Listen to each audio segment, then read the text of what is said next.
प्रज्ञा ग्रंथ अध्याय 1। पृथ्वी के शासकों, न्याय से प्रेम रखो, प्रभु के विषय में ऊंचे विचार रखो और निष्कपट हृदय से उसे खोजते रहो, क्योंकि जो उसकी परीक्षा नहीं लेते वे उसे प्राप्त करते हैं। प्रभु अपने को उन लोगों पर प्रकट करता है जो उस पर अविश्वास नहीं करते।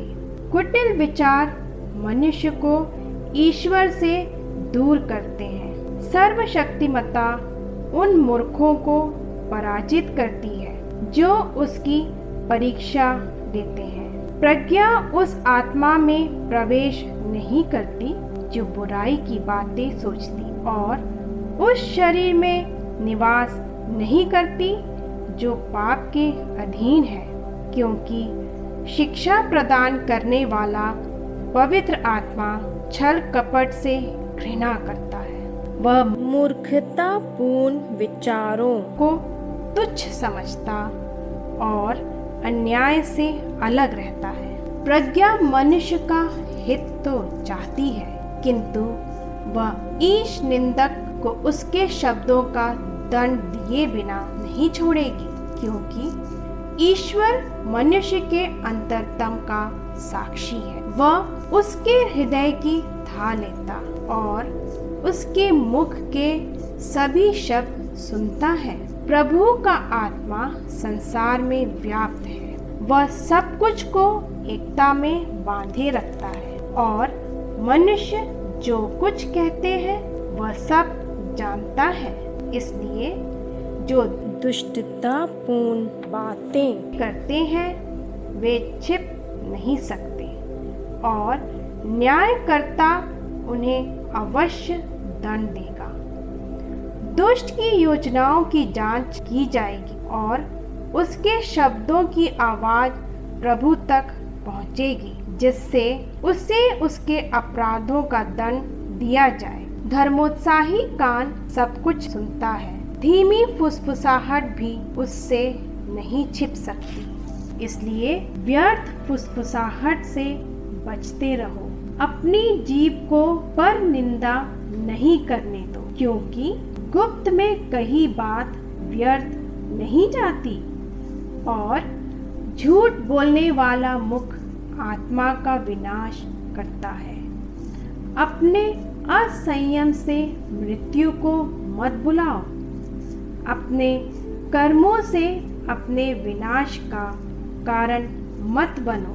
ईश्वर ने मृत्यु नहीं बनाई, वह प्राणियों की मृत्यु से प्रसन्न नहीं होता। उसने सब कुछ की सृष्टि इसलिए की है कि वह अस्तित्व में बना रहे। संसार में जो कुछ है वह हितकर है, उसमें कहीं भी घातक विष नहीं। अधोलोक पृथ्वी पर शासन नहीं करता, क्योंकि न्याय का कभी अंत नहीं होगा। दुष्टों ने अपने कर्मों और वचनों से अधोलोक को निमंत्रण दिया।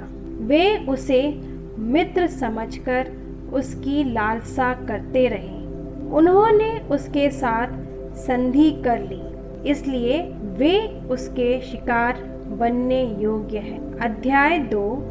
विधर्मी कुतर्क करते हुए आपस में यह कहते थे, हमारा जीवन अल्पकालिक और दुखमय है। जब मनुष्य मरने को हो तो कोई उपचार नहीं, और हमारी जानकारी में कोई कभी अधोलोक से नहीं लौटा। हमने संयोग से जन्म लिया और बाद में ऐसा होगा मानो हम कभी थे ही नहीं। हमारी सांस मात्र धुआं है और हमारे विचार हमारे हृदय की धड़कन की चिंगारी। चिंगारी बुझ जाने पर शरीर राख बनेगा और प्राण शून्य आकाश में लुप्त हो जाएगा। हमारा नाम समय पाकर भुला दिया जाएगा। हमारे कार्यों को कोई भी याद नहीं करेगा। हमारा जीवन बादल के मार्ग की तरह मिट जाएगा, वह कोहरे की तरह विलीन हो जाएगा जो सूर्य की किरणों से छितराया और उसकी गर्मी से लुप्त हो जाता है। हमारा जीवन काल छाया की तरह गुजरता है और हमारा अंत टाला नहीं जा सकता।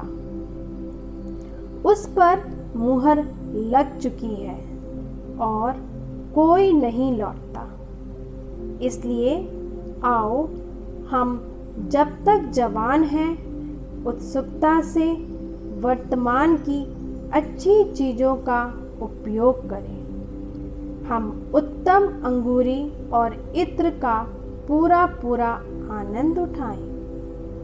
हम वसंत के फूल हाथ से ना जाने दें। इससे पहले कि गुलाब की कलियां मुरझाएं, हम उनका मुकुट गूंथकर पहन लें। कोई भी हमारे आनंदोत्सव से अलग ना रहे। हम सर्वत्र अपने आमोद प्रमोद की निशानी छोड़ें, क्योंकि यही हमारा हिस्सा है, यही हमारा भाग्य है। हम दरिद्र धर्मात्मा पर अत्याचार करें, हम विधवा को भी नहीं छोड़ें और वृद्ध के पके बालों का आदर नहीं करें।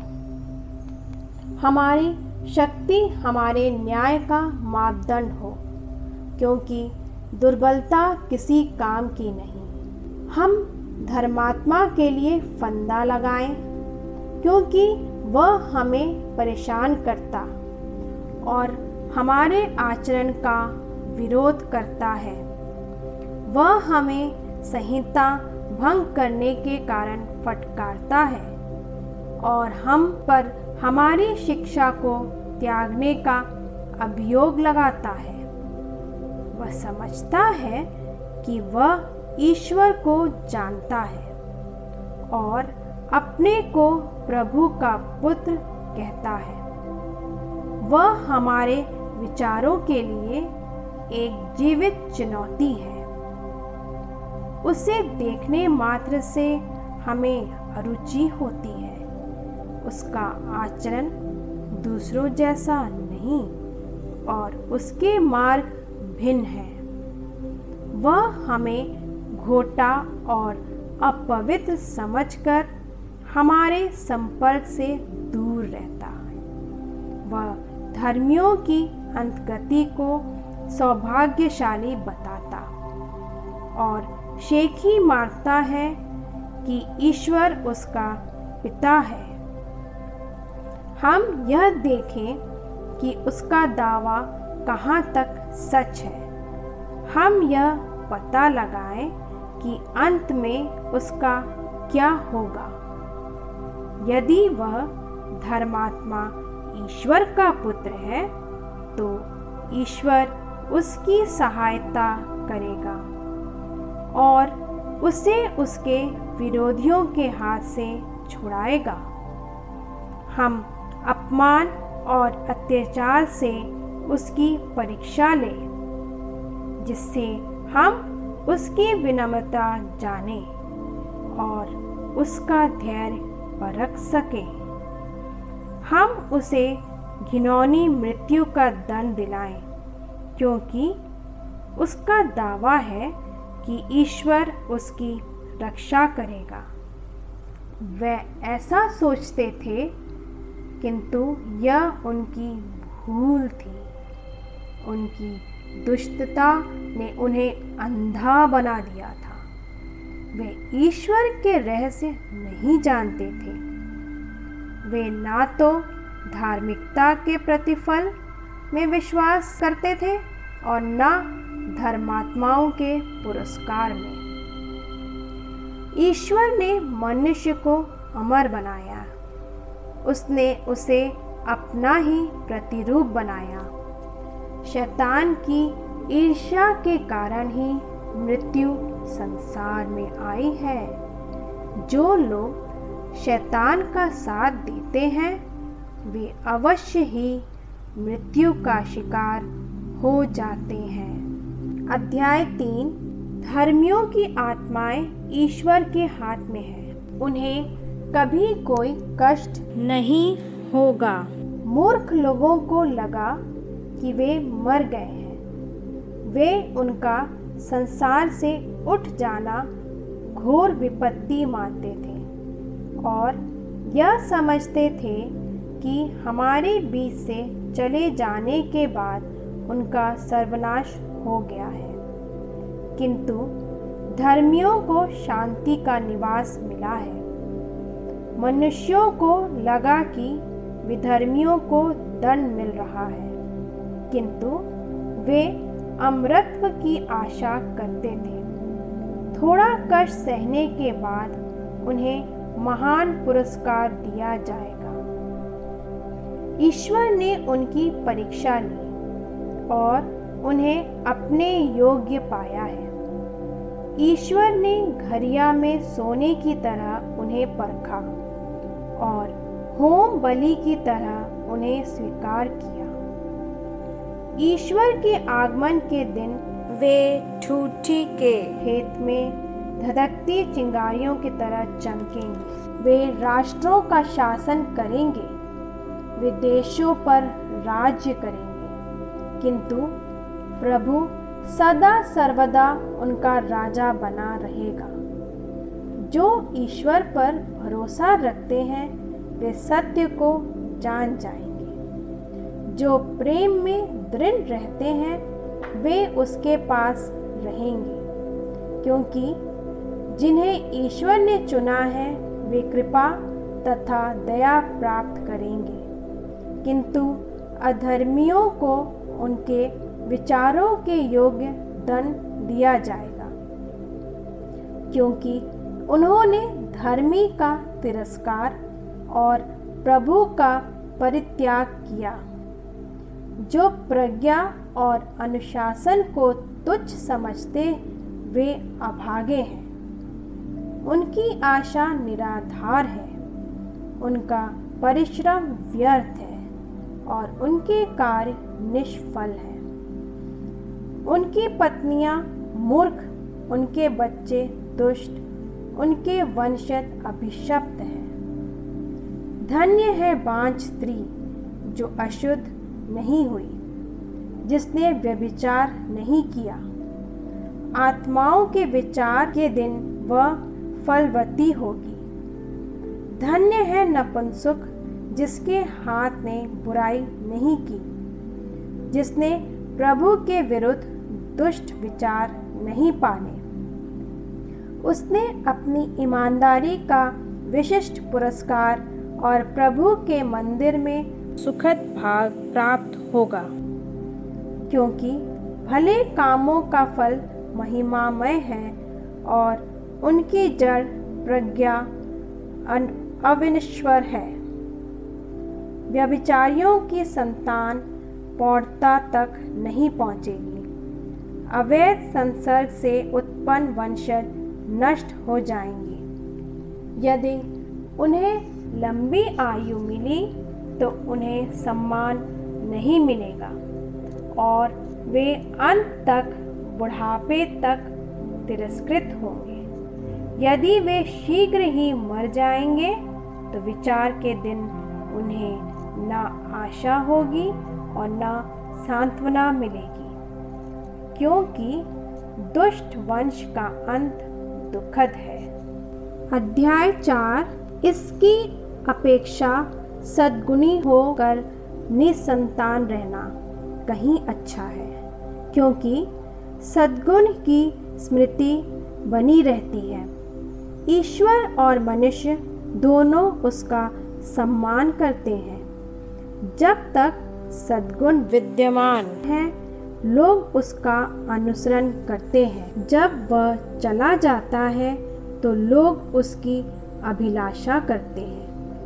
परलोक में उसकी शोभा यात्रा मनाई जाती है, जिसमें वह विजय का मुकुट पहनकर चलता है, क्योंकि उसे अविनाशी पुरस्कारों की प्रतियोगिता में सफलता मिली है, किंतु दुष्टों की बहुसंख्यक संतति व्यर्थ होगी। उनकी जारज संतान जड़ नहीं पकड़ेगी, उसे कोई सुदृढ़ आधार नहीं मिलेगा। यदि उसकी शाखाओं में कुछ समय तक टहनियाँ फूटेंगी तो वे सुदृढ़ नहीं होंगी। हवा उन्हें झकझोर देगी और आंधी उन्हें उखाड़ेगी। उनकी अविकसित टहनियाँ टूट जाएंगी, उनका फल बेकार होगा। वह इतना कच्चा होगा कि खाया नहीं जा सकता, वह किसी काम का नहीं होगा। जांच होने पर जारज संतान अपने माता पिता की दुष्टता का साक्ष्य देती है। यदि धर्मी मनुष्य असमय मर जाए तो वह शांति पाएगा, क्योंकि जो वृद्धावस्था आदरणीय है वह ना तो लंबी आयु पर निर्भर करती है और न केवल वर्षों की संख्या पर। जो मनुष्य बुद्धिमान है उसी के बाल सफ़ेद समझो, और जिसका जीवन निर्दोष है उसी को वयोवृद्ध मान लो। ईश्वर उस पर प्रसन्न था और उसे प्यार करता था, इसलिए ईश्वर ने उसे पापियों के बीच में से उठा लिया।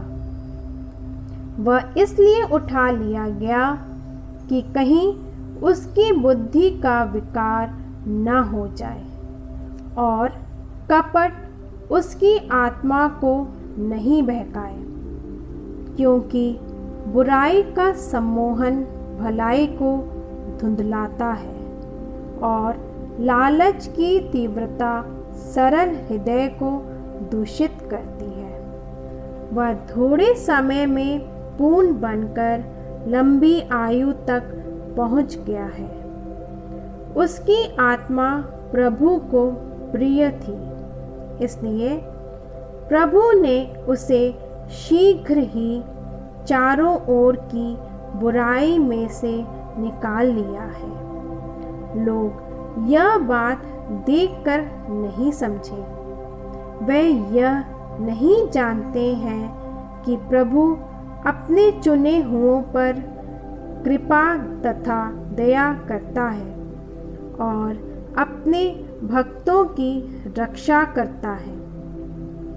मरने वाला धर्मी जीवित रहने वाले दुष्ट की दोषी ठहराता है और शीघ्र पूर्णता प्राप्त करने वाला नवयुवक दुष्ट की लंबी आयु पर दोष लगाता है। लोग ज्ञानी की मृत्यु देखेंगे, किंतु वे उसके विषय में ईश्वर का प्रयोजन नहीं समझेंगे और यह भी नहीं कि ईश्वर ने उसे क्यों सुरक्षित रखा। वे यह देखेंगे और उसकी उपेक्षा करेंगे, किंतु प्रभु उनका उपहास करेगा। बाद में वे तिरस्कृत शव बनेंगे और मृतकों में सदा के लिए निंदा के पात्र होंगे। प्रभु उन्हें टुकड़े टुकड़े कर देगा और वे एक शब्द भी नहीं बोल पाएंगे। वह उन्हें उखाड़कर फेंक देगा, उनका सर्वनाश किया जाएगा। उन्हें दुख भोगना पड़ेगा और उनकी स्मृति तक शेष नहीं रहेगी। जब उनके पापों का लेखा लगाया जाएगा तो वे डरते कांपते आएंगे।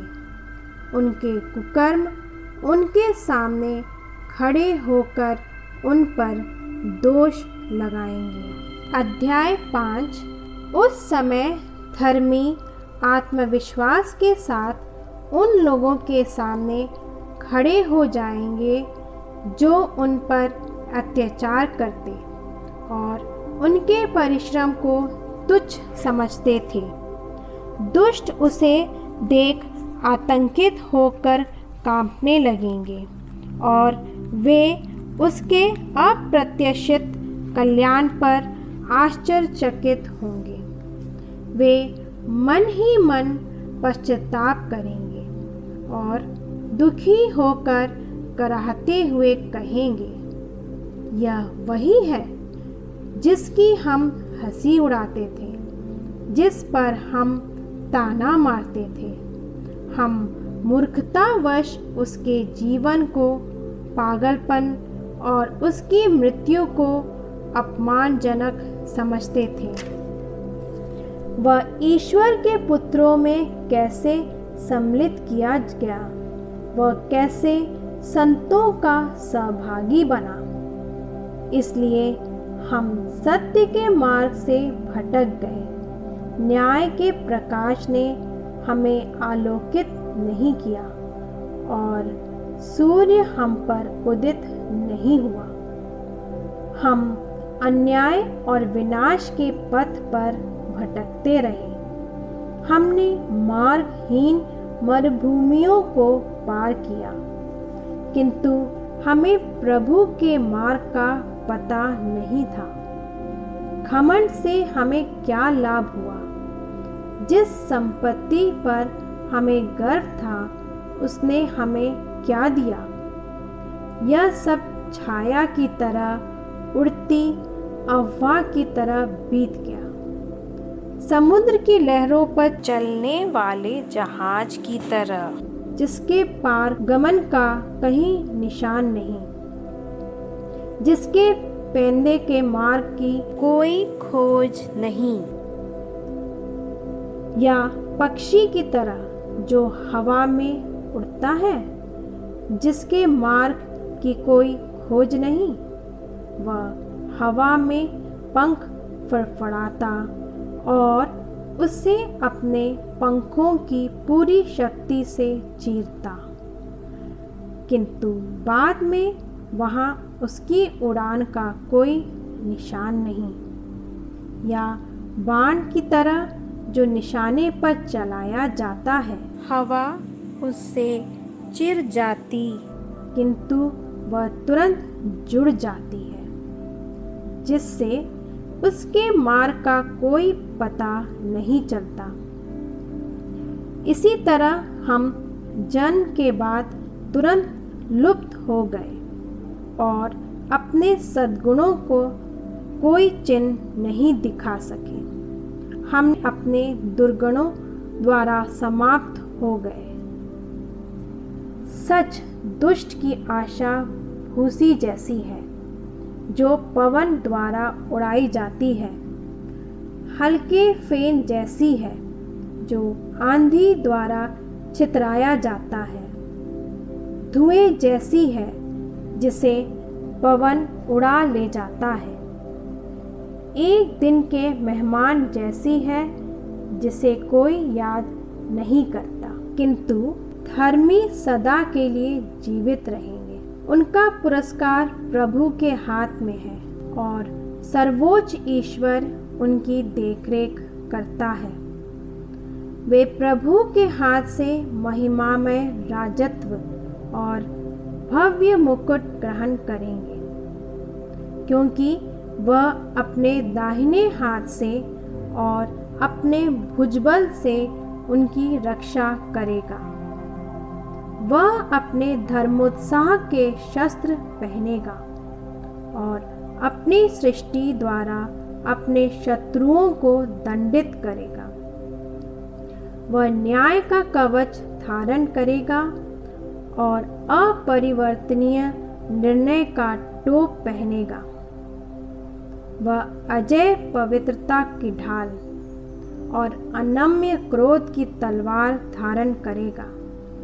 समस्त सृष्टि उसके साथ मूर्खों के विरुद्ध युद्ध करेगी। चढ़े हुए धनुष से जैसे बाण सीधे लक्ष्य पर लग जाते हैं, वैसे ही बादलों से बिजली निकलेगी। उसका क्रोध गोफन की तरह भारी ओले बरसाएगा। समुद्र की लहरें उन पर आक्रमण करेगी और नदियों की बाढ़ उनको ढक देगी।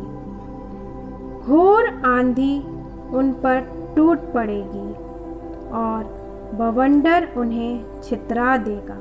अराजकता पृथ्वी को उजाड़ कर देगी और कुकर्म शासकों के सिंहासन गिराएंगे। अध्याय 6। राजाओं, सुनो और समझो, पृथ्वी भर के शासकों, शिक्षा ग्रहण करो।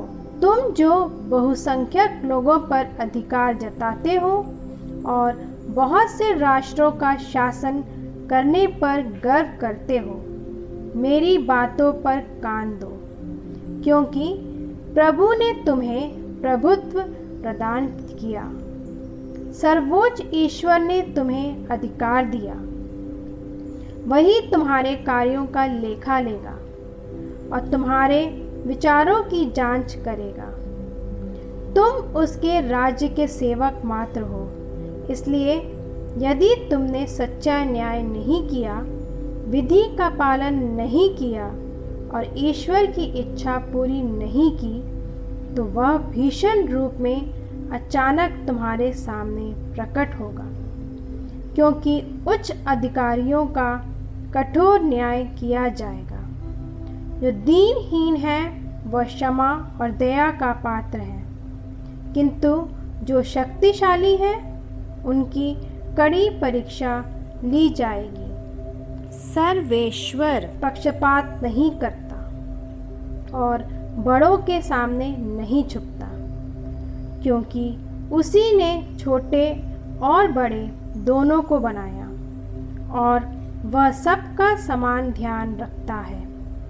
किंतु शक्तिशालियों की कठोर परीक्षा ली जाएगी। इसलिए शासकों, मैं तुम्हें शिक्षा देता हूँ, जिससे तुम प्रज्ञा प्राप्त करो और विनाश से बचे रहो। क्योंकि जो पवित्र नियमों का श्रद्धापूर्वक पालन करते हैं वे पवित्र माने जाएंगे, और जो उन नियमों से शिक्षा ग्रहण करेंगे वे उनके आधार पर अपनी सफाई दे सकेंगे। इसलिए मेरी इन बातों को अपनाओ और इनका मनन करो, जिससे तुम्हें शिक्षा प्राप्त हो।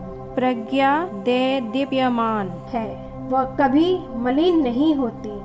जो लोग उसे प्यार करते हैं वे उसे सहज ही पहचानते हैं। जो उसे खोजते हैं वे उसे प्राप्त कर लेते हैं। जो उसे चाहते हैं वह स्वयं आकर उन्हें अपना परिचय देती है। जो उसे खोजने के लिए बड़े सवेरे उठते हैं उन्हें परिश्रम नहीं करना पड़ेगा। वे उसे अपने द्वार के सामने बैठा हुआ पाएंगे। उस पर मनन करना बुद्धिमानी की परिपूर्णता है।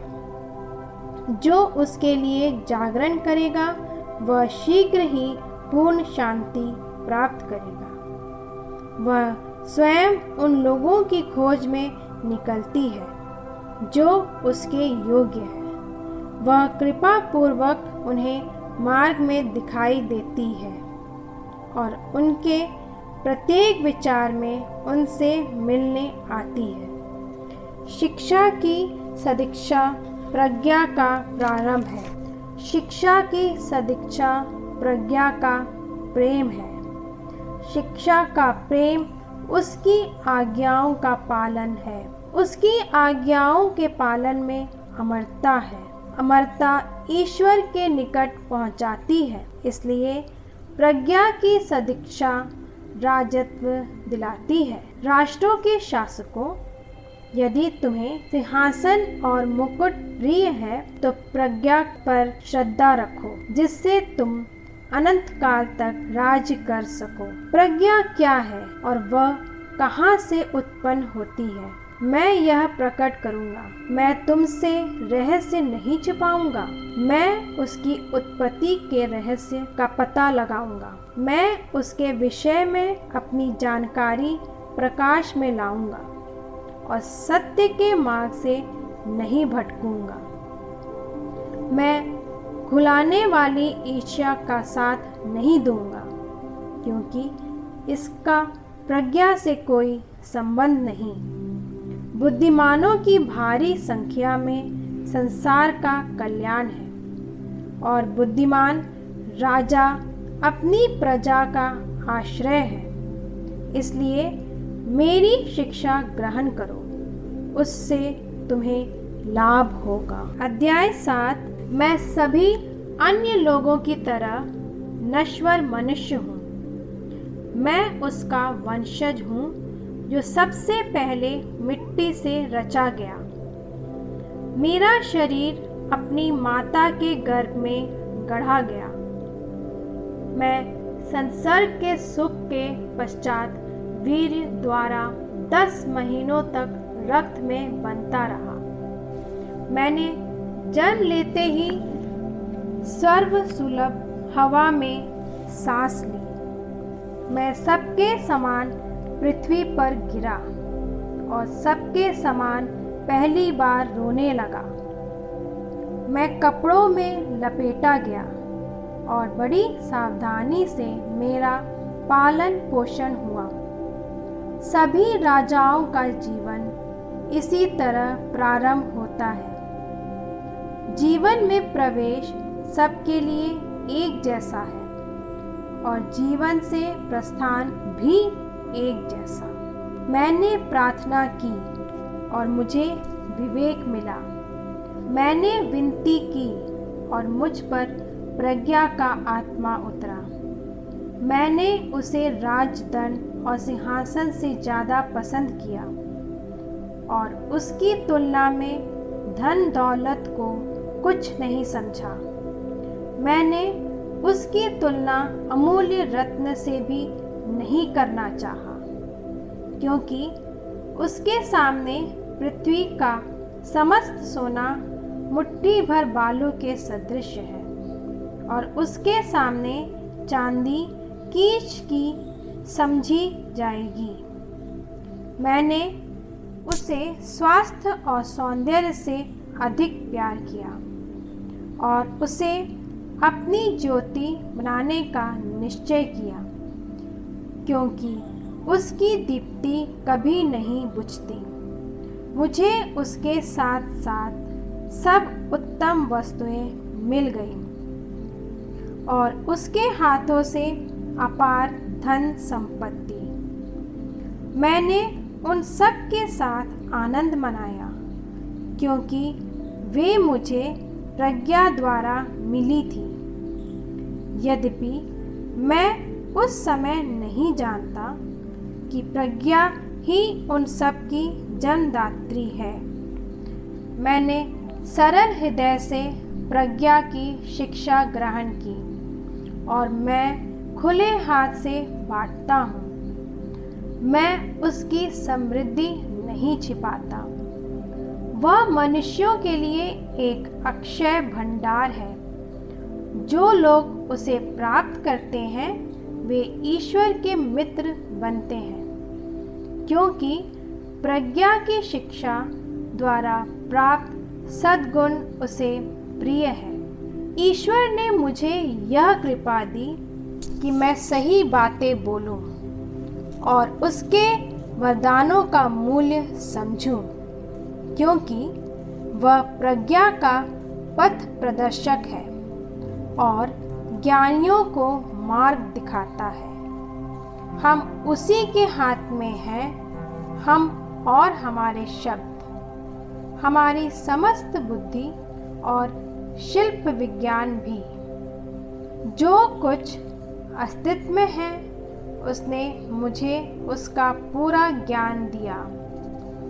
विश्व की संरचना और तत्वों की गतिविधियाँ, काल का आदि, मध्य और अंत, सूर्य का प्रत्यावर्तन और ऋतुओं का परिवर्तन, वर्षों के चक्र और नक्षत्रों के स्थान, पशुओं की प्रकृति और जंगली जानवरों का हिंसक स्वभाव, आत्माओं की शक्ति और मनुष्यों के विचार, पौधों की विभिन्न जातियां और जड़ी बूटियों के गुण, मैंने सब कुछ की जानकारी प्राप्त की, चाहे वह गुप्त हो या प्रकट, क्योंकि विश्व की रचना करने वाली प्रज्ञा ने मुझे शिक्षा प्रदान की। प्रज्ञा में एक आत्मा विद्यमान है जो विवेकशील, पवित्र, अद्वितीय, बहुविधि, सूक्ष्म, गतिमय, प्रत्यक्ष, निष्कलंक, स्वच्छ, अपरिवर्तनीय, हितकारी, तत्पर, अदम्य, उपकारी, जनहितैषी, सुदृढ़, आश्वस्त, प्रशांत, सर्वशक्तिमान और सर्वनिरीक्षक है। वह सभी विवेकशील, शुद्ध तथा सूक्ष्म जीवात्माओं में व्याप्त है, क्योंकि प्रज्ञा किसी भी गति से अधिक गतिशील है। वह इतनी परिशुद्ध है कि वह सब कुछ में प्रवेश करती और व्याप्त रहती है। वह ईश्वर की शक्ति का प्रसव है, सर्वशक्तिमान की महिमा की परिशुद्ध प्रदीप्ति है। इसलिए कोई अशुद्धता उसमें प्रवेश नहीं कर पाती। वह शाश्वत ज्योति का प्रतिबिंब है, ईश्वर की सक्रियता का परिशुद्ध दर्पण और उसकी भलाई का प्रतिरूप है। वह अकेले होते हुए भी सब कुछ कर सकती है। वह अपरिवर्तनीय होते हुए भी सब कुछ को नवीन बनाती रहती है।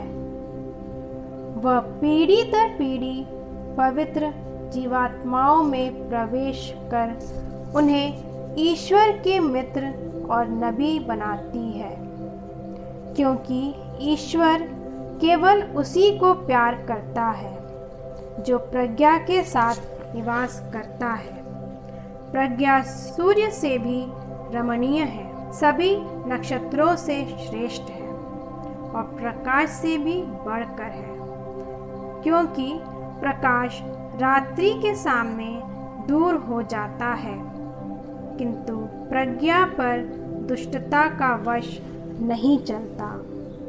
अध्याय 8। प्रज्ञा की शक्ति पृथ्वी के एक छोर से दूसरे छोर तक सक्रिय है और वह सुचारू रूप से विश्व का संचालन करती है। मैंने उसको प्यार किया और युवावस्था से उसे प्राप्त करने का प्रयत्न करता रहा। मैंने उसे अपनी दुल्हन बनाकर अपने घर में लाना चाहा, क्योंकि मैं उसके सौंदर्य का उपासक बन गया था। वह अपनी कुलीनता पर गर्व करती है, क्योंकि वह ईश्वर के यहाँ निवास करती है और सर्वेश्वर उसको प्यार करता है। वह ईश्वर संबंधी ज्ञान में दीक्षित हो चुकी है और ईश्वर के कार्य निर्धारित करती है।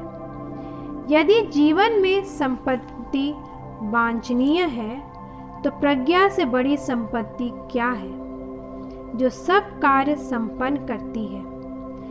यदि हमारी बुद्धि कार्यकुशल है, तो प्रज्ञा कहीं अधिक कार्यकुशल है, क्योंकि वह सब कुछ की जन्मदात्री है। यदि कोई धार्मिकता को प्यार करता है, तो सद्गुण प्रज्ञा के परिश्रम से उत्पन्न होते हैं, क्योंकि वह संयम, विवेक, न्याय और धैर्य की शिक्षा देती है और मानव जीवन में इससे लाभदायक कुछ नहीं हो सकता। और यदि कोई प्रचुर मात्रा में अनुभव प्राप्त करना चाहता है, तो प्रज्ञा अतीत जानती और भविष्य का अनुमान लगाती है। वह सुक्तियों की व्याख्या करती और पहेलियां सुलझाती है। उसे चिन्हों, चमत्कारों, कालों और युगों का पूर्व ज्ञान है। इसलिए मैंने उसे अपनी जीवन संगनी बनाने का संकल्प किया, क्योंकि मैं जानता था कि इस प्रकार मुझे उससे कल्याणकारी परामर्श और चिंताओं एवं दुख में सांत्वना मिलती। उसी के कारण मुझे जनता में यश और युवक होते हुए भी बड़ों का सम्मान प्राप्त होता। मैं निर्णय देने में प्रवीण बनता और मुझे शासकों की प्रशंसा प्राप्त होती। यदि मैं मौन रहता तो लोग प्रतीक्षा करते, यदि मैं बोलता तो वे ध्यान से सुनते, यदि मैं बहुत देर तक भाषण देता तो वे दांत तले उंगली दबाते। मैं प्रज्ञा द्वारा अमरत्व प्राप्त करता और आने वाली पीढ़ियों में मेरी स्मृति सदा बनी रहती। मैं जातियों पर राज्य करता और राष्ट्र मेरे अधीन हो जाते। मेरा नाम सुनते ही दुर्जय राजा कांपते। मैं जनता के बीच भला और युद्ध में वीर दिखता। अपने यहाँ लौटने पर मैं उसके पास विश्राम करता, क्योंकि उसकी संगति में ना तो कोई कटुता है और ना उसके सानिध्य में कोई क्लांति। वहाँ केवल सुख और आनंद मिलता है। मन ही मन विचार कर और हृदय में यह सोचकर कि प्रज्ञा के रिश्ते से अमरता प्राप्त होती है, उसकी मित्रता से शुभ आनंद, उसके हाथ के कार्यों से अक्षय संपत्ति, उसके साहचर्य से विवेक और उसके साथ वार्तालाप से सुयश मिलता है। मैं उसे चारों ओर ढूंढता रहा, जिससे मैं उसे अपनाऊं। मैं उस समय एक प्रतिभाशाली और सहृदय नवयुवक था। सद्गुणी होने के कारण मुझे एक अदोष शरीर मिला, किंतु यह जानकर कि यदि ईश्वर मुझे प्रज्ञा प्रदान नहीं करेगा तो मैं उसे प्राप्त नहीं कर पाऊंगा। हालांकि यह जानना भी प्रज्ञा था कि वह किसका वरदान है। मैंने प्रभु की ओर अभिमुख होकर सारे हृदय से यह कहते हुए प्रार्थना की। अध्याय 9। पूर्वजों के ईश्वर दया सागर प्रभु, तूने अपने शब्द से सब कुछ बनाया और अपनी प्रज्ञा से मनुष्य को गढ़ा, जिससे वह तेरी बनाई हुई सृष्टि का शीर्ष बने, औचित्य और न्याय से संसार का शासन करे और निष्कपट हृदय से निर्णय दे। मुझे अपने सिंहासन पर विराजमान प्रज्ञा प्रदान कर और अपने पुत्रों से मुझे अलग ना कर, क्योंकि मैं तेरा सेवक, तेरी दासी का पुत्र हूँ, दुर्बल और अल्पायु मनुष्य हूँ। मुझ में न्याय एवं विधि के ज्ञान का अभाव है। वास्तव में यदि मनुष्यों में कोई पूर्ण हो किंतु उसमें तेरी प्रज्ञा ना हो तो वह कुछ भी नहीं समझा जाएगा। तूने मुझे अपनी प्रजा का राजा और अपने पुत्र पुत्रियों का न्यायाधीश चुना है। तूने मुझे अपने पवित्र पर्वत पर एक मंदिर और तू जिस नगर में निवास करता है उसमें एक वेदी बनवाने का आदेश दिया। वह उस पवित्र शिविर जैसा हो जिसे तूने प्रारंभ से तैयार करवाया था। प्रज्ञा तेरे पास रहती है, वह तेरे कार्य जानती है। वह विद्यमान थी जब तूने संसार बनाया। वह जानती है कि तुझे क्या प्रिय है, और वह भी जो तेरी आज्ञाओं के अनुकूल है। प्रज्ञा को अपने पवित्र स्वर्ग से उतरने दे। उसे अपने महिमामय सिंहासन से भेज, जिससे वह मेरे साथ रहकर क्रियाशील हो और मैं जानूं कि तुझे क्या प्रिय है, क्योंकि वह सब कुछ जानती और समझती है। वह सावधानी से मेरा पथ प्रदर्शन करेगी और अपनी महिमा से मेरी रक्षा करेगी। इस प्रकार मेरे कार्य ग्राह्य होंगे। मैं तेरी प्रजा का निष्पक्षता से न्याय करूंगा और अपने पिता के सिंहासन के योग्य बनूंगा। ईश्वर के मन की थाह कौन ले सकता है? कौन ईश्वर की इच्छा जान सकता है? मनुष्यों के विचार अनिश्चित हैं और हमारे उद्देश्य अस्थिर हैं, क्योंकि नश्वर शरीर आत्मा के लिए भार स्वरूप है और मिट्टी की यह काया मन की विचार शक्ति घटा देती है। हम पृथ्वी पर की चीजें कठिनाई से जान पाते हैं। जो हमारे सामने है उसे हम मुश्किल से समझ पाते हैं। तो आकाश में क्या है, इसका पता कौन लगा सकता है? यदि तूने प्रज्ञा का वरदान नहीं दिया होता और अपने पवित्र आत्मा को नहीं भेजा होता, तो तेरी इच्छा कौन जान पाता?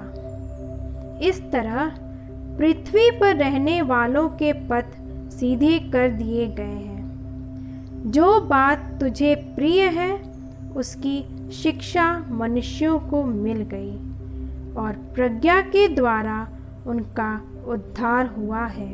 अध्याय 10।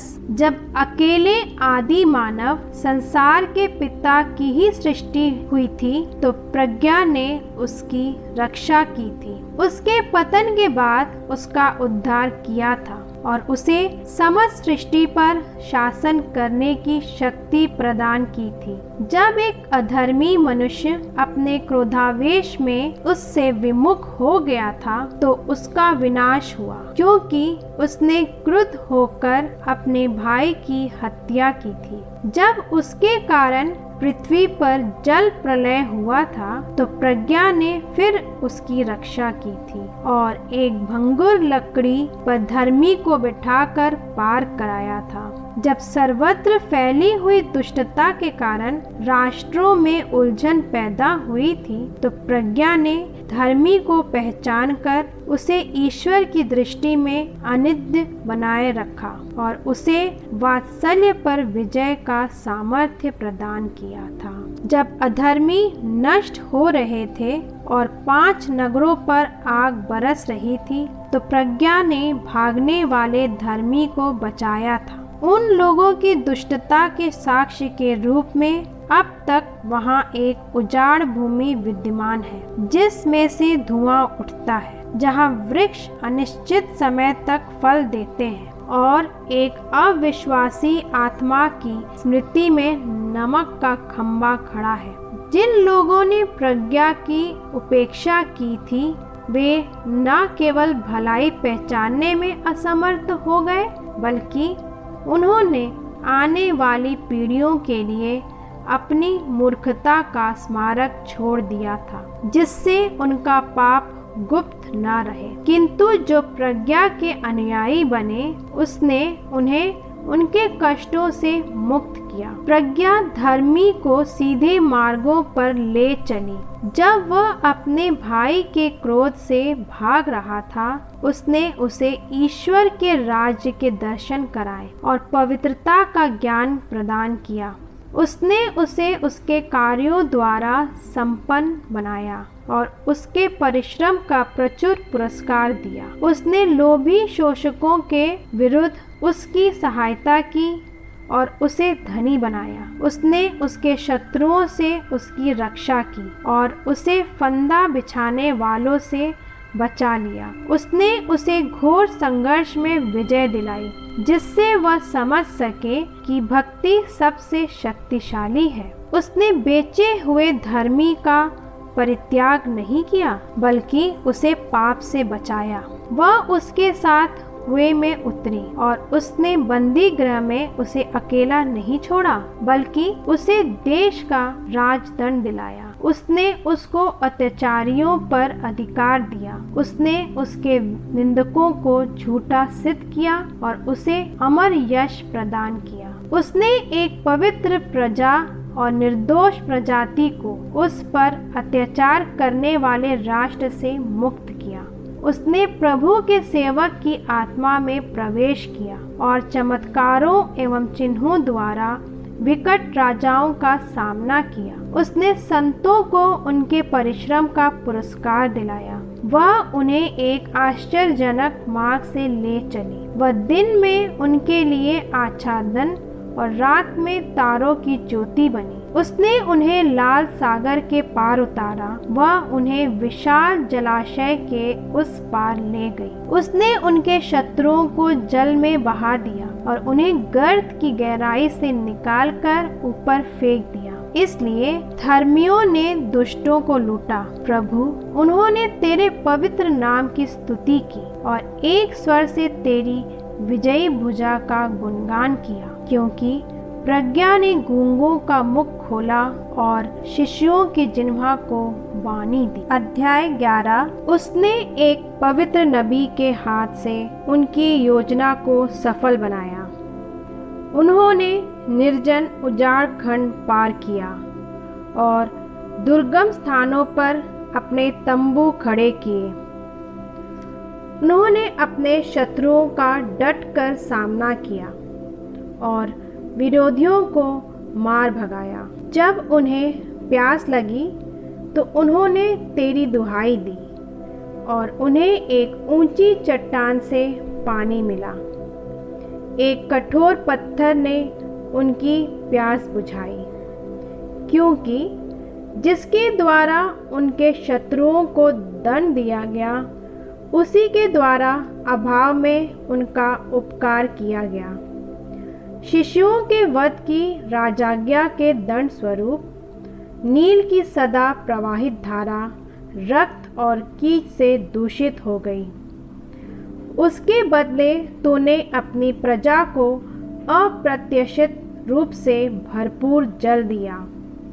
तूने उस समय की प्यास द्वारा अपनी प्रजा को यह दिखाया कि उनके विरोधियों को किस प्रकार का दंड दिया गया था। यद्यपि वे नरमी से सुधारे गए, फिर भी वे इस परीक्षा द्वारा अधर्मियों की घोर यंत्रणा समझ गए। जब उनको क्रोध में दंड दिया गया था, तूने अपनी प्रजा के साथ पिता का सा व्यवहार किया, जो उसकी परीक्षा लेता और चेतावनी देता है। किंतु दूसरों के साथ तूने कठोर राजा की तरह जांच करने के बाद उन्हें दंड दिया। वे तेरी प्रजा से दूर या निकट रहते समान रूप से उत्पीड़ित किए जाते थे। वे बीती घटनाओं की याद करते हुए विलाप करते थे।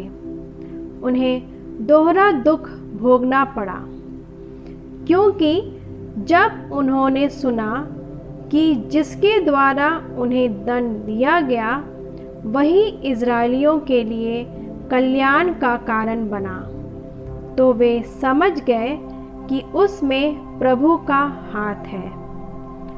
उन्होंने जिस व्यक्ति को पहले फिकवाया और उपहास करते हुए अस्वीकार किया था, उसने ही बाद में उन्हें आश्चर्यचकित किया, क्योंकि उनकी प्यास धर्मियों की प्यास जैसी नहीं थी।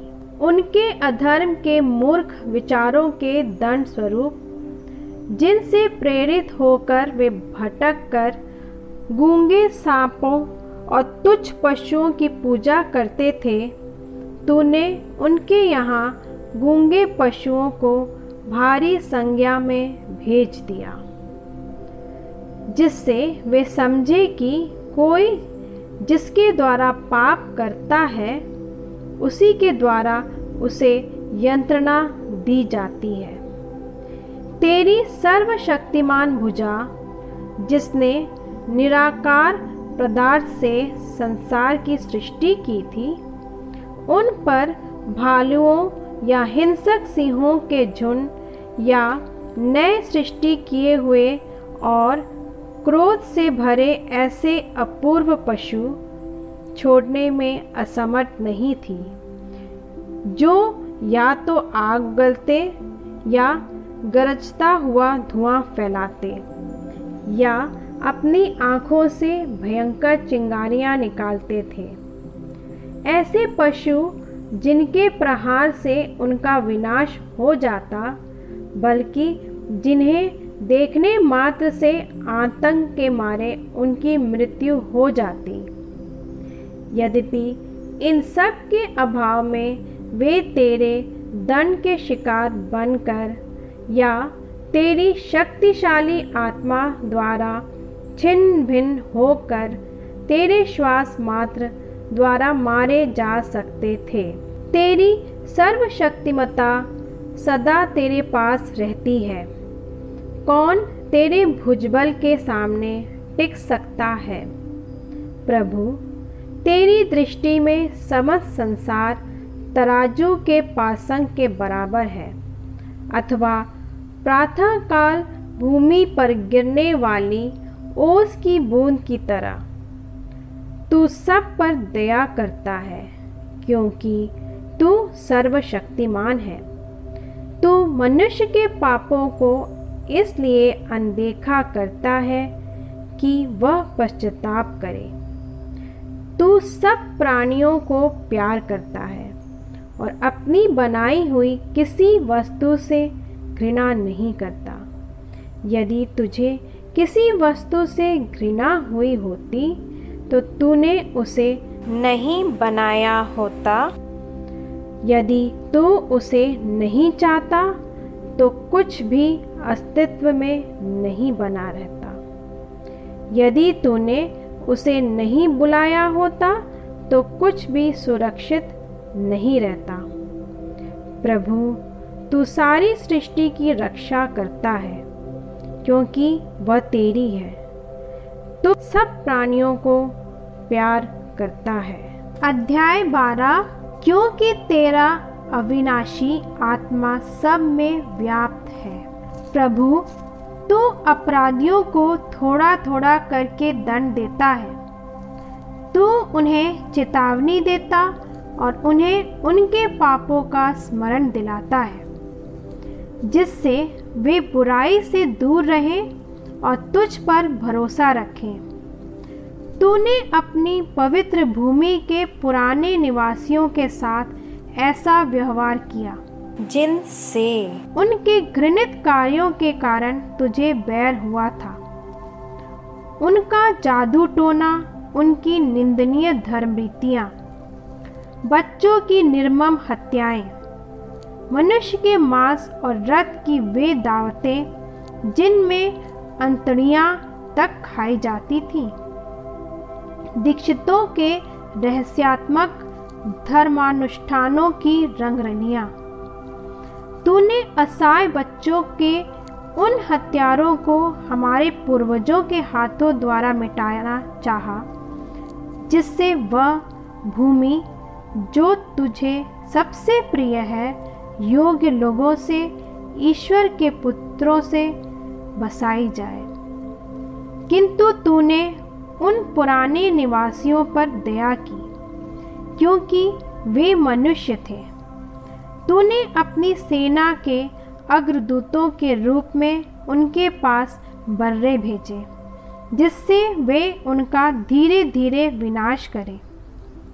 तू उन अधर्मियों को एक ही युद्ध में धर्मियों के हाथ दे सकता था, या हिंसक जानवरों या एक ही कठोर शब्द द्वारा उनका क्षण मात्र में सर्वनाश कर सकता था, किंतु तूने धीरे धीरे दंड देकर उन्हें पश्चाताप करने का अवसर दिया। हालांकि तू उनका विकृत स्वभाव और जन्मजात दुष्टता जानता था, और यह भी कि वे अपने विचार कभी भी नहीं बदलेंगे, क्योंकि यह जाति प्रारंभ से ही अभिशप्त थी। तूने इसलिए उनके पापों का दंड नहीं दिया कि तू किसी से डरता था, क्योंकि कौन तुझसे कहेगा तूने यह क्या किया, या कौन तेरे निर्णय का विरोध करेगा। जिन राष्ट्रों की तूने स्वयं सृष्टि की है, उनके विनाश के कारण तुझ पर कौन अभियोग लगाएगा? कौन अधर्मी लोगों का पक्ष लेकर तुझे चुनौती देगा? तुझे छोड़कर और कोई ईश्वर नहीं, तू ही समस्त सृष्टि की रक्षा करता है। यह आवश्यक नहीं कि तू किसी को इसका प्रमाण दे कि तेरे निर्णय सही हैं। ऐसा कोई राजा या शासक नहीं है जो तेरे द्वारा दंडित लोगों के कारण तेरा विरोध कर सकता है। तू न्यायी है और न्याय से विश्व का शासन करता है। तू अपने सामर्थ्य के अयोग्य समझता है कि निर्दोष को दंड दिया जाए। तेरा न्याय तेरे सामर्थ्य पर आधारित है। तू सबका स्वामी है और इसलिए सब पर दया करता है। तू तभी अपना सामर्थ्य प्रकट करता है जब तेरी सर्वशक्तिमत्ता पर संदेह किया जाता है। तू उसी को दंड देता है जो तेरी प्रभुता जानकर तुझे चुनौती देता है। तू शक्तिशाली होते हुए भी उदारता पूर्वक न्याय करता और बड़ी कृपालुता से हम पर शासन करता है, क्योंकि तू इच्छा अनुसार अपना सामर्थ्य दिखा सकता है। इस प्रकार तूने अपनी प्रजा को यह शिक्षा दी है कि धर्मी को अपने भाइयों के प्रति सहृदय होना चाहिए, और तूने अपने पुत्रों को यह भरोसा दिलाया कि पाप के बाद तू उन्हें पश्चाताप का अवसर देगा। यदि तूने अपने पुत्रों के शत्रुओं को, जिन्हें प्राणदंड मिलने वाला था, इतनी सावधानी और नम्रता से दंडित किया और उन्हें अपनी दुष्टता से विमुख होने का समय और अवसर दिया है, तो तूने अपने पुत्रों का कहीं अधिक सावधानी से न्याय किया है, जिनके पूर्वजों के लिए तूने शपथ खाकर विधान निर्धारित किया और उनसे मंगलमय प्रतिज्ञाएं की थी। इस प्रकार तूने हमें शिक्षा देने के लिए हमारे शत्रुओं को नरमी से दंड दिया, जिससे हम भी न्याय करते समय तेरी दया का स्मरण करें। और जब तू हमारा न्याय करता है तो हम तेरी दयालुता पर भरोसा रखें। जो लोग मूर्खतावश अधर्म का जीवन बिता चुके थे, तूने उन्हें उनके अपने घृणित कार्यों द्वारा दंड दिया। वे बहुत दूर तक भटक गए थे। वे नासमझ बच्चों की तरह धोखा खाकर सबसे नीच और घृणित जानवरों को देवता मानते थे। इसलिए तूने उन्हें नासमझ बच्चे मानकर दंड स्वरूप हंसी के पात्र बना दिया। उपहास के इस दंड द्वारा जिनका सुधार नहीं हुआ, उन्हें ईश्वर के योग्य दंड दिया जाएगा। जिन प्राणियों को वे देवता मानते थे, उनके द्वारा उन्हें दंड दिया गया और कष्ट एवं यातनाएं सहनी पड़ी। इस प्रकार वे उस सच्चे ईश्वर को पहचान गए, जिसका ज्ञान वे पहले अस्वीकार करते रहे। इस कारण उन्हें कठोर से कठोर दंड दिया गया। अध्याय 13। वे मनुष्य कितने मूर्ख हैं जिनमें ईश्वर का ज्ञान नहीं है, जो दृश्य जगत को देखकर सत्य नामक ईश्वर को नहीं जान सके, जो सृष्टि को देखकर सृष्टिकर्ता को पहचानने में असमर्थ रहे, किंतु उन्होंने अग्नि, पवन, सूक्ष्म वायु, तारामंडल, जल का तीव्र प्रवाह अथवा आकाश के ज्योति पिंडों को संसार का संचालन करने वाले देवता समझा है। यदि उन्होंने इन वस्तुओं के सौंदर्य से मोहित होकर इन्हें देवता समझ लिया है, तो वे यह जान जाएं कि इन सब का स्वामी इनसे कितना श्रेष्ठ है, क्योंकि समस्त सौंदर्य के मूल स्रोत द्वारा इनकी सृष्टि हुई है। और यदि वे इन वस्तुओं की शक्ति और क्रियाशीलता से प्रभावित हुए, तो वे इन वस्तुओं से अनुमान लगाएं कि इनका निर्माता कितना अधिक शक्तिशाली है, क्योंकि सृष्ट वस्तुओं की महानता और सौंदर्य के आधार पर इनके निर्माता का अनुमान लगाया जा सकता है। किंतु उन लोगों का दोष बड़ा नहीं है, क्योंकि वे ईश्वर को ढूंढते और उसे पाने के इच्छुक थे, किंतु वे भटक गए। वे ईश्वर के कार्यों के बीच जीवन बिताकर उनकी छानबीन करते और दृश्य वस्तुओं के सौंदर्य के कारण भ्रम में फंस जाते हैं। फिर भी वे लोग क्षम्य नहीं हैं, क्योंकि यदि वे ज्ञान में इतना आगे बढ़ गए थे कि विश्व के विषय में चिंतन कर सके, तो वे शीघ्र ही इसके स्वामी को क्यों नहीं पहचान सके।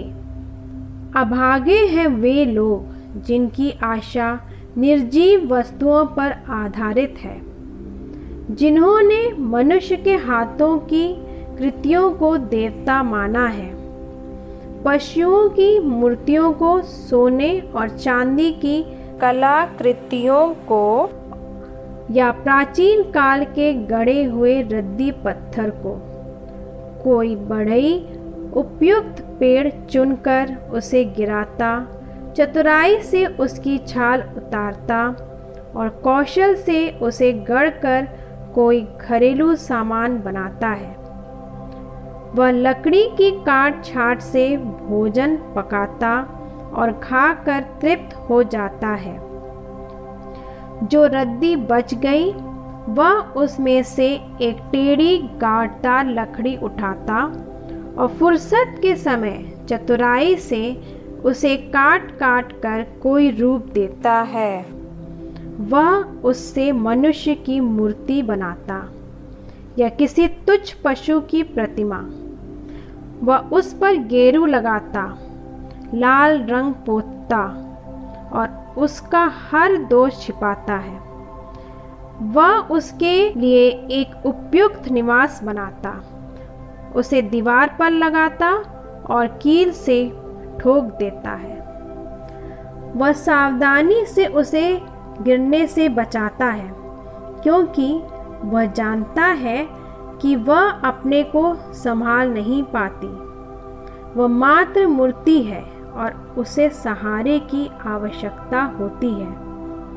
यदि वह संपत्ति, विवाह या संतान के लिए प्रार्थना करता है, तो उसे एक निर्जीव वस्तु को संबोधित करने में लज्जा का अनुभव नहीं होता। जो शक्तिहीन है, वह उससे स्वास्थ्य मांगता है। जो मृत है, वह उससे जीवन मांगता है। जो निस्सहाय है, वह उससे सहायता चाहता है। जो चल नहीं सकता, वह उससे शुभ यात्रा चाहता है।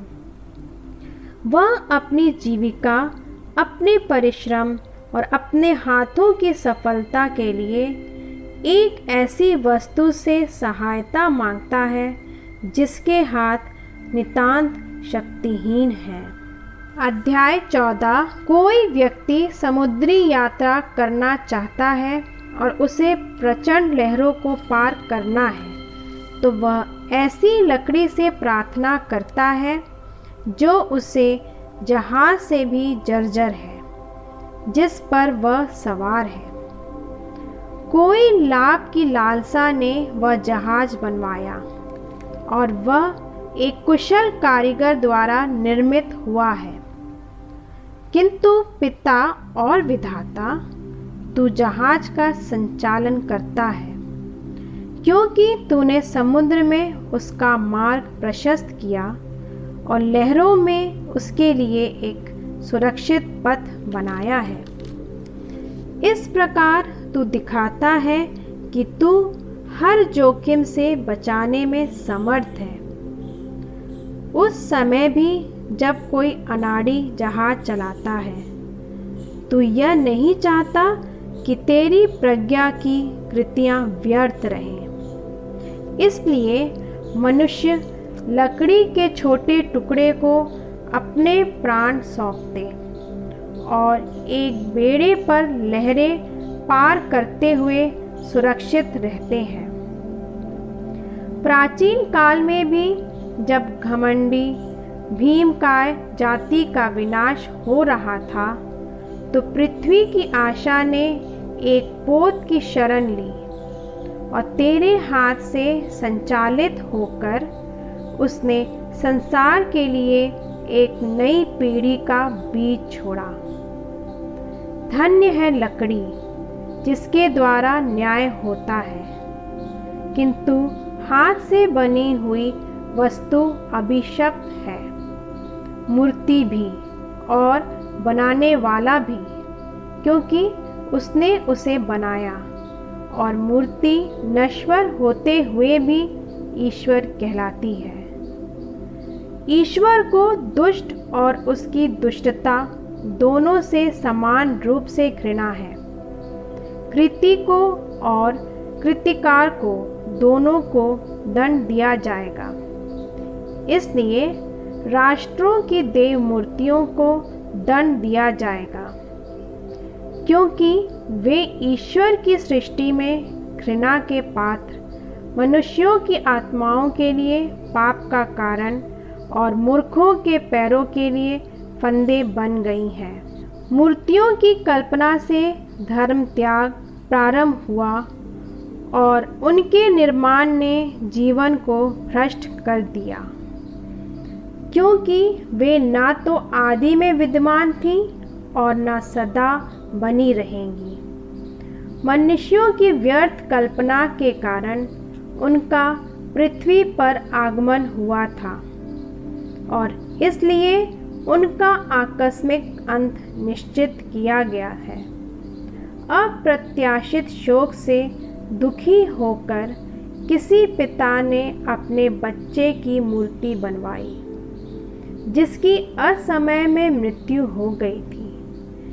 जो बच्चा मनुष्य के रूप में मर गया था, वह उसे अब देवता का आदर देने और अपने अधीन लोगों द्वारा पूजा पाठ कराने लगा। इसके बाद इस दुष्ट प्रथा को बल मिला, उसका विधिवत पालन होने लगा और शासकों के आदेश पर गढ़ी मूर्तियों की पूजा होती रही। लोग राजाओं को अपने सामने आदर नहीं दे सकते थे, क्योंकि वे उनसे दूर रहा करते थे। इसलिए उन्होंने दूरवर्ती आकृति का प्रतिरूप बनाकर समादृत राजा की प्रत्यक्ष मूर्ति की रचना की, जिससे वे अपने उत्साह से अनुपस्थित की चापलूसी कर सके, मानो वह विद्यमान हो। जो लोग राजा को नहीं जानते थे, वे भी कलाकार के अपूर्व उत्साह से प्रेरित होकर मूर्ति की पूजा में सम्मिलित हो जाते थे, क्योंकि कलाकार ने शासक का कृपापात्र बनने के उद्देश्य से अपने कौशल से मूर्ति को वास्तविकता से सुंदर बनाया था। भीड़ ने मूर्ति के सौंदर्य से मोहित होकर उसे, जो पहले समादृत मनुष्य था, अपनी आराधना का विषय बनाया। इस प्रकार यह प्रथा मानव जीवन के लिए फंदा बन गई, क्योंकि मनुष्यों ने चाहे अपने दुर्भाग्य से या शासकों के दबाव से पत्थर या लकड़ी के टुकड़ों को वही नाम दिया जो किसी दूसरे को नहीं दिया जा सकता है। वे न केवल ईश्वर के ज्ञान के विषय में भटक गए, बल्कि वे अपने अज्ञान के कारण जो घोर संघर्ष का जीवन बिताते हैं, अपनी उस दयनीय दशा को शांति का नाम देते हैं। वे अपने पुत्रों की बलि चढ़ाते, रहस्यानुष्ठान मनाते और रंगरलियों के साथ दावतें उड़ाते हैं।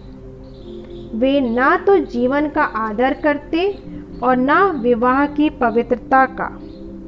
वे षड्यंत्र रचकर एक दूसरे का वध करते और व्यभिचार द्वारा एक दूसरे को दुख देते हैं।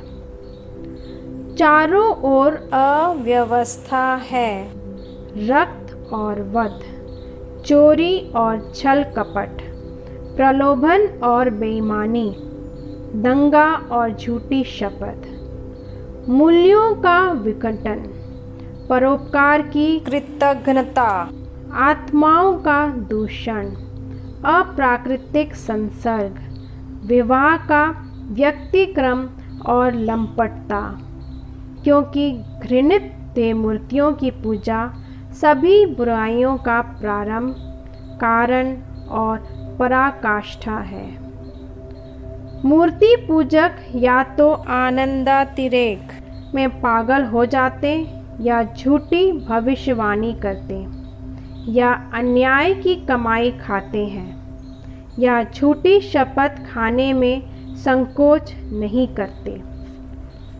वे निर्जीव देव मूर्तियों पर भरोसा रखते, इसलिए उन्होंने अपनी झूठी शपथों के कारण किसी अनर्थ की आशंका नहीं है, किंतु उन्हें दोहरा दंड दिया जाएगा, क्योंकि उन्होंने देव मूर्तियों के अनुयायी बनने के कारण ईश्वर के विषय में भ्रांतिपूर्ण विचार रखा और पवित्रता की उपेक्षा करते हुए कपट से झूठी शपथ खाई।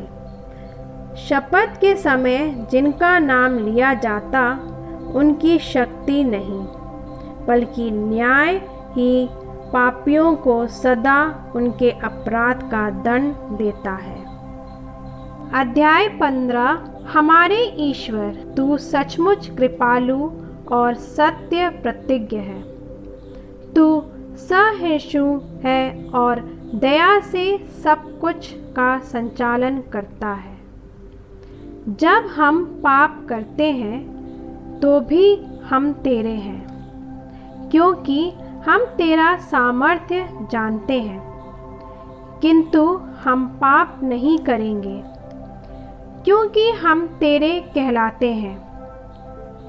तेरा ज्ञान हमें पूर्ण धार्मिकता तक पहुंचाता है और तेरे सामर्थ्य की पहचान अमरत्व की जड़ है, क्योंकि हम ना तो मनुष्यों की कपटी कल्पना द्वारा भटके, ना चित्रकारों की व्यर्थ कृति द्वारा, और ना विविध रंगों से पुती हुई मूर्ति द्वारा, जिसका दृश्य मूर्ख में आशा उत्पन्न करता है। वह एक मृत मूर्ति की निर्जीव आकृति पर मुक्त होता है।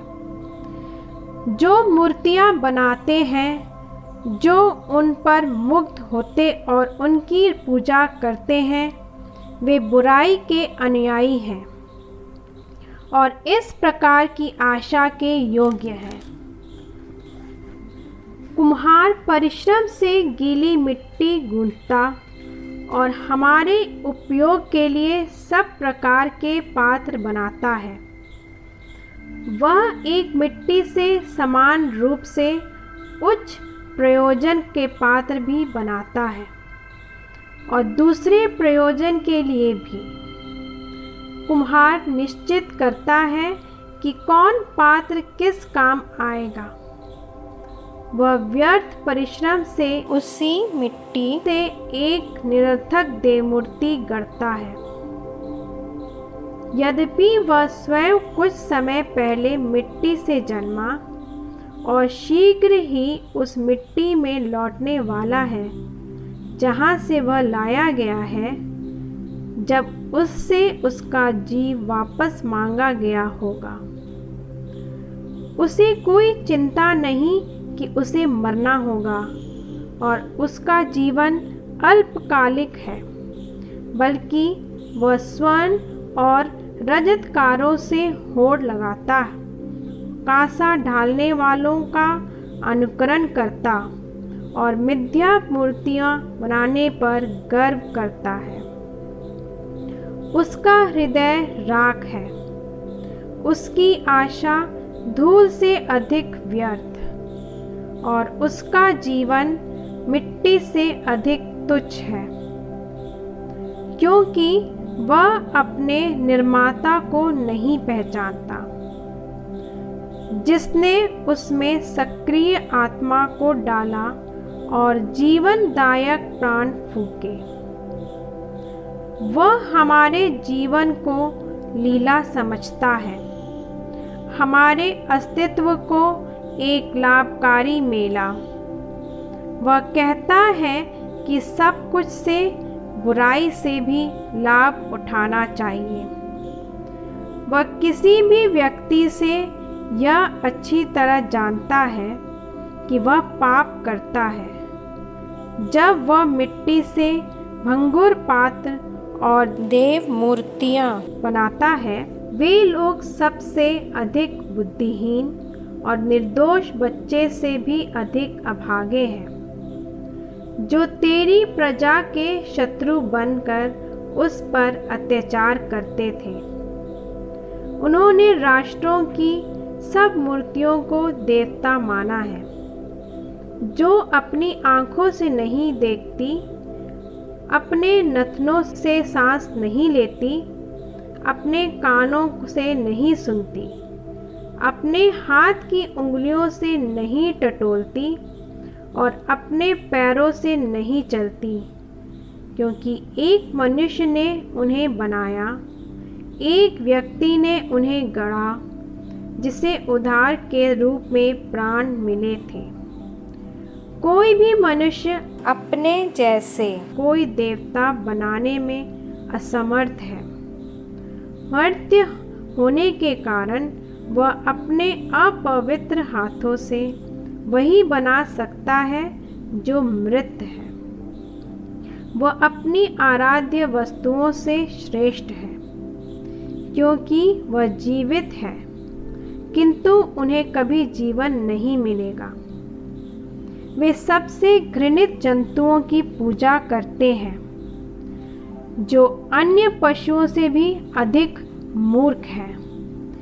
वे पशु सुंदर भी नहीं हैं कि कोई उन पर मोहित हो, जैसा कि अन्य पशुओं के विषय में संभव है, क्योंकि उन्हें ना तो ईश्वर का समर्थन मिला और ना उसका आशीर्वाद। अध्याय 16। उन्हें इस प्रकार के जंतुओं के माध्यम से दंड मिला और कीड़ों के दलों द्वारा कष्ट दिया गया। उस दंड के विपरीत तूने अपनी प्रजा का उपकार किया। तूने उसकी लालसा शांत करने के लिए उसे बटेरों का स्वादिष्ट भोजन प्रदान किया। इसके विपरीत जब वे भूखे थे तो उन्हें अपने पर भेजे हुए घृणित जंतु देखकर सब प्रकार के भोजन से वितृष्णा हुई, जबकि तेरी प्रजा को थोड़े समय के अभाव के बाद उत्तम व्यंजनों का स्वाद मिला। उन अत्याचारियों को एक विकट भूखमरी सहनी पड़ी, जबकि तेरी प्रजा को दिखाया गया कि उसके शत्रुओं को किस प्रकार की यंत्रणा दी गई थी। जब तेरी प्रजा पर जंतुओं का प्रकोप भड़क उठा और वह कुटिल सांपों के दंश से नष्ट हो रही थी, तो तेरा क्रोध बहुत समय तक नहीं बना रहा। उसे चेतावनी के रूप में कुछ समय तक डराया गया और संहिता की आज्ञाओं का स्मरण दिलाने के लिए उसे मुक्ति का चिन्ह दिखाया गया। जो उस चिन्ह की ओर अभिमुख हुआ, उसकी उस दृश्य द्वारा नहीं, बल्कि तेरे सबके मुक्तिदाता द्वारा रक्षा हुई। इस प्रकार तूने हमारे शत्रुओं को यह प्रमाण दिया कि तू ही सब बुराई से मुक्त करता है। वे टिड्डों और डांसों के काटने से मर गए और उनके जीवन की रक्षा का कोई उपाय नहीं था, क्योंकि वे उस प्रकार के जानवरों द्वारा दंड पाने के योग्य थे। किंतु विषैले सांपों के दांत भी तेरी प्रजा पर विजयी नहीं हुए, क्योंकि तेरी दया ने आकर उसे चंगा किया। वह तेरी आज्ञाओं का स्मरण दिलाने के लिए डसी गई, किंतु उसे शीघ्र ही बचाया गया।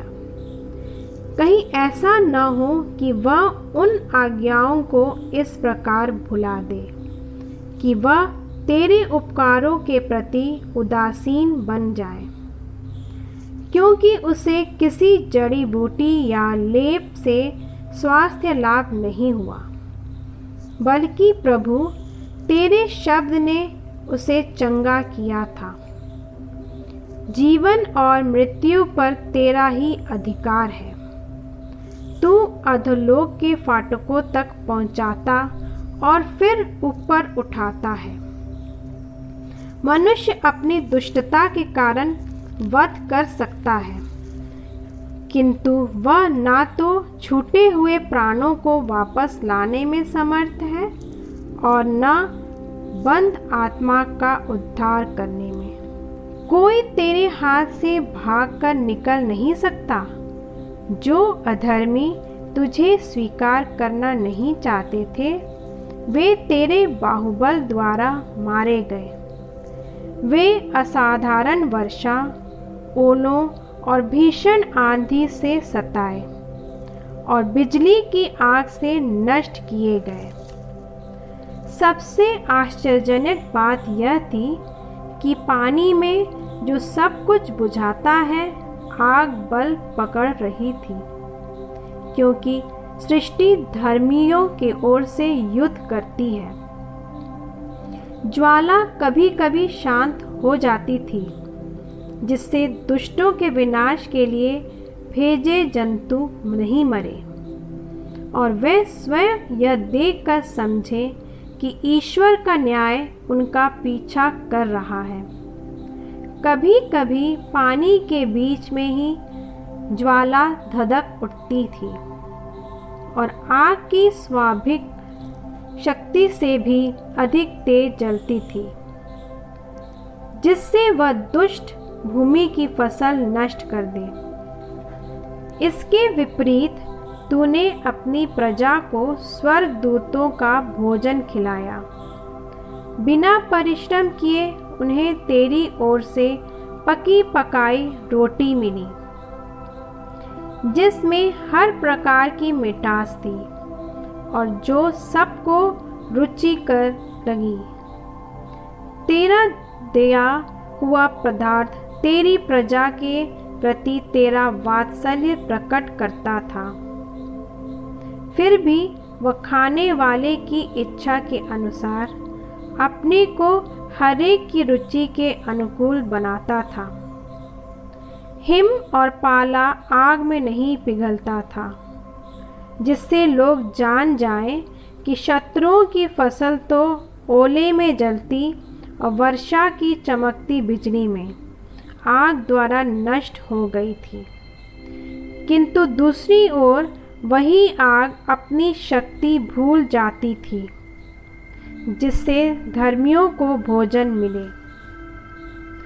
प्रकृति तेरे अधीन है, जिसने उसे बनाया है, इसलिए वह अधर्मियों को दंड देने के लिए अपनी शक्ति बढ़ाती और तुझ पर भरोसा रखने वालों का कल्याण करने के लिए उसे मंद कर देती है।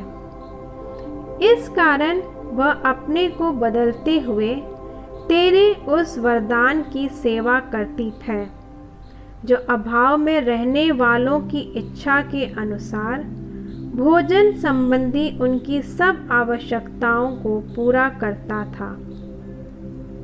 प्रभु, इस प्रकार तेरे प्रिय पुत्रों को अनुभव हुआ कि मनुष्यों का पोषण विभिन्न फलों द्वारा नहीं होता, बल्कि तेरा वचन उन सब को संभालता है जो तुझ पर विश्वास करते हैं।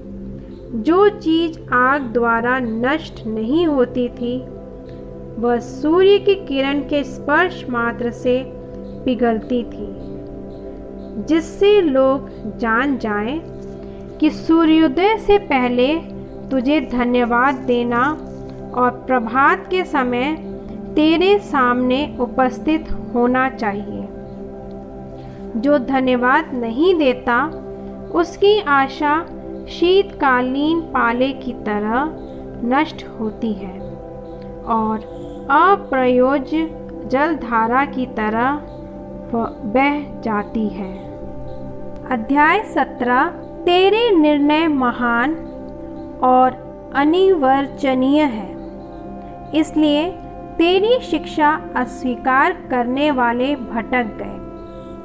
पापी लोग एक पवित्र राष्ट्र को अपने अधीन करना चाहते थे, किंतु वे अंधकार के कैदी बने और लंबी रात्रि की बेड़ियों से बांधे गए। वे शाश्वत विधाता द्वारा बहिष्कृत होकर अपने घरों में बंद थे। वे अपने गुप्त पापों के साथ विस्मृति के काले पर्दे के पीछे छिप जाना चाहते थे, किंतु वे भयभीत होकर तितिर बितिर कर दिए गए और मृग मरीचिकाओं से आतंकित किए गए, क्योंकि वे जिस स्थान में छिप गए थे वह उन्हें भय से मुक्त नहीं करता था। डरावनी आवाज़ें चारों ओर से आती थीं और उन्हें डरावने दृश्य दिखाई पड़ते थे। धधकती आग भी उन्हें प्रकाश देने में असमर्थ थी और नक्षत्रों की चमकती ज्योति को इस भयानक रात को प्रकाशमान करने का साहस नहीं था। उन्हें केवल एक अग्निपुंज दिखाई देता था, जो अपने आप प्रज्वलित होकर उन्हें भयभीत करता था। जब वह दृश्य उनकी आंखों के सामने ओझल हो जाता था, तो उन पर आतंक छाया रहता और वे उस दृश्य को वास्तविकता से अधिक भयानक समझते थे। इस प्रकार उनके जादू टोने के तंत्र मंत्र व्यर्थ सिद्ध हुए और उस ज्ञान की कटु भर्त्सना की गई जिसका उन्हें गर्व था। जो लोग दावा करते थे कि हम त्रस्त आत्माओं को डर और उलझन से मुक्त करने में समर्थ हैं, वे स्वयं एक हास्यास्पद भय के शिकार बन गए। जब कोई भीषण दृश्य उन्हें नहीं डराता, तो वे अपने पास जंतुओं के गुजरने और सांपों की फुफकार से आतंकित हो जाते थे। वे डर के मारे मर रहे थे और उस अंधकार पर आंख गड़ाना नहीं चाहते थे जो उन्हें घेरे रहता था। दुष्टता तो स्वभाव से भीरू है और अपने विरुद्ध साक्ष्य देती है।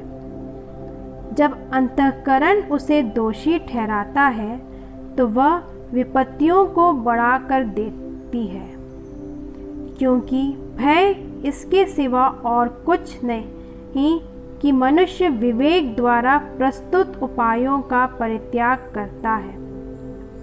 मन में सहायता की जितनी कम आशा है, यंत्रणा के कारण का अज्ञान उतना ही दुखदायी है। वे सब के सब उस असह्य रात्रि में सो गए जो अशक्त अधोलोक की गहराइयों से निकली थी। वो कभी भयानक दृश्यों से सताए जाते और कभी निराशा से निष्प्राण पड़े रहते थे, क्योंकि एक अप्रत्याशित भय उनको अचानक घेरे रहता था। इस प्रकार प्रत्येक जहाँ गिर पड़ा वहाँ रोका गया, मानो वह बिना बेड़ियों के कैद में बंद हो। चाहे वह किसान हो या चरवाहा या उजाड़ स्थान के बेगार का मजदूर, वह अचानक पकड़ा गया और अदम्य बल प्रयोग का शिकार बना, क्योंकि सभी एक ही जंजीर अर्थात अंधकार से जकड़े हुए थे। हर एक आवाज़ उन्हें भयभीत और निष्प्राण बनाती थी, चाहे वह हवा की सरसराहट हो या घनी झाड़ियों में चिड़ियों की चहचहाहट या तेज जलधाराओं की घरघराहट या गिरने वाले पत्थरों की गड़गड़ाहट या कूदने वाले पशुओं की थपथप या हिंसक जानवरों की दहाड़ या पहाड़ों की गुफा की प्रतिध्वनि, क्योंकि सारी पृथ्वी तेज प्रकाश से आलोकित थी और कार्यकलाप सर्वत्र निर्बाध चल रहा था। केवल उन पर ही एक गहरी रात छाई हुई थी जो उस अंधकार की प्रतीक थी जो उन्हें समेट लेने वाली थी, किंतु वे अंधकार से भी अधिक अपने आप के लिए भार स्वरूप थे। अध्याय 18। इसके विपरीत तेरे संतों पर एक महती ज्योति चमक रही थी। मिस्री जो उनकी आवाज़ तो सुनते किंतु उनका रूप नहीं देखते थे, उन्हें धन्य समझते थे, क्योंकि उन्हें वह विपत्ति नहीं झेलनी पड़ी। मिस्री अपनी शत्रुता के लिए उनसे क्षमा मांगते और धन्यवाद देते थे, क्योंकि वे अपने अत्याचारियों को हानि नहीं पहुंचाते थे। तूने उन्हें अज्ञात मार्ग के पथ प्रदर्शक के रूप में और महिमामय यात्रा में मंद सूर्य के रूप में एक अग्निमय स्तंभ दिया। मिस्री प्रकाश से वंचित होकर अंधकार के कैदी बनने के योग्य थे, क्योंकि उन्होंने उन पुत्रों को कैद में बंद किया जिनके द्वारा संहिता की अमर ज्योति संसार को प्राप्त होने वाली थी। जब मिस्रियों ने संतों की संतान का वध करने का निश्चय किया था और जब एक शिशु की रक्षा परित्यक्त हो जाने के बाद भी की गई, तो तूने दंड के रूप में उनके बहुत से शिशुओं को छीन लिया और तेज जलधारा में उन सब का एक साथ विनाश किया। उस रात के विषय में हमारे पूर्वजों को पहले से इसलिए बताया गया था कि वे यह जानकर हिम्मत बांधे कि हमने किस प्रकार की शक्तों पर विश्वास किया है। तेरी प्रजा धर्मियों की रक्षा तथा अपने शत्रुओं के विनाश की प्रतीक्षा करती थी। तूने हमारे शत्रुओं को दंड दिया और हमें अपने पास बुलाकर गौरवान्वित किया है। धर्मियों की भक्त संतान से छिपकर बलि चढ़ाई और पूर्वजों के भजन गाने के बाद उसने एक मत होकर यह ईश्वरीय विधान स्वीकार किया कि संत जन साथ रहकर भलाई और बुराई दोनों समान रूप से भोगेंगे। दूसरी ओर शत्रुओं की कर्कश चीख और मारे हुए शिष्यों के कारण सर्वत्र विलाप सुनाई पड़ा। दास और स्वामी दोनों को एक ही दंड दिया गया। प्रजा और राजा दोनों को समान दुख भोगना पड़ा। सबके पास एक ही प्रकार की मृत्यु के कारण असंख्य शव थे। उनके दफन के लिए जीवितों की संख्या पर्याप्त नहीं थी, क्योंकि क्षण मात्र में उनकी सबसे प्रिय संतान का विनाश हुआ था। वे अपने जादू टोने के कारण अविश्वासी बने रहे थे, किंतु अपने पहलौठों का विनाश देखकर उन्होंने स्वीकार किया कि यह प्रजा ईश्वर की संतान है। जब सारी पृथ्वी पर गहरा सन्नाटा छाया हुआ था और रात्रि तीव्र गति से आधी बीत चुकी थी, तब तेरा सर्वशक्तिमान वचन, तेरे अपरिवर्तनीय निर्णय की तलवार लेकर स्वर्ग में तेरे राजकीय सिंहासन पर से एक दुर्मम योद्धा की तरह उस अभिशप्त देश में कूद पड़ा। वह उठ खड़ा हुआ और उसने सर्वत्र मृत्यु का आतंक फैला दिया। उसका सिर आकाश को छू रहा था और उसके पैर पृथ्वी पर थे। भयानक दृश्यों ने उन्हें भयभीत किया और उन पर अचानक आतंक छा गया। वे इधर उधर अधमरे गिर पड़े और उन्होंने अपनी मृत्यु का कारण प्रकट किया। जिन दृश्यों ने उन्हें भयभीत किया, उनसे उन्हें यह पता चला, जिससे अपनी विपत्ति का कारण जाने बिना उनकी मृत्यु न हो। धर्मियों की भी मृत्यु द्वारा परीक्षा की गई। उजाड़ खंड में बहुतों की मृत्यु हो गई, किंतु क्रोध बहुत समय तक नहीं बना रहा। एक अनित्य व्यक्ति ने शीघ्र ही उनकी रक्षा की। वह अपनी धर्म सेवा के शस्त्रों से अर्थात प्रार्थना और प्रायश्चित बलि की धूप से सुसज्जित था। उसने क्रोध का सामना किया, विपत्ति को समाप्त किया और अपने को तेरा सेवक प्रमाणित किया।